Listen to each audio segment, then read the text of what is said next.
حرارة الصيف لازم عندنا حلا يبرد القلب. واليوم جبت لكم حلا سهل وسريع من 3 مكونات بس، موجود بكل بيت.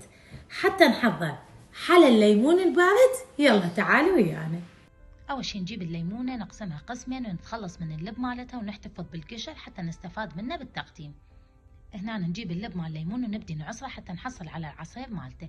نجيب العصير مال الليمون نضيف عليها علبة من الكريمة 600 مل تقريبا، ونضيف عليها الشكر، ونضيف القشر مال الليمون اللي احنا بعشناه، نخلطه كل زين حتى تتماسك عندنا المكونات كلها، ونضيفها بطاوة على النار ونتركه يفور 3 فورات تقريبا الى ان شوية يفور عندنا، وراها نطفيه شوية نتركه يبرد، بعدها نضيفه بالقشر حتى نقدمه بيها.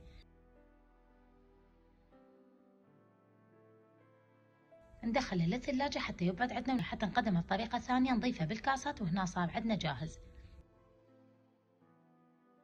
حلا سهل وسريع وبنفس الوقت نكهة الليمون رهيبة. هسه جهز عندنا الحلا مالتنا. وصلنا نهاية الفيديو، شفتوا طريقته قد بسيطة وسهلة.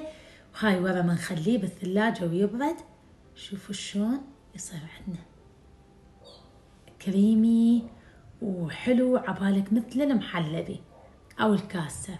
اتمنى يا رب عجبكم هذا الفيديو، اتمنى استفاديتوا منه. لا تنسوا مثل دائما اقول لكم ديروا بالكم على نفسكم، اشوفكم باكر، مع السلامة والف عافية.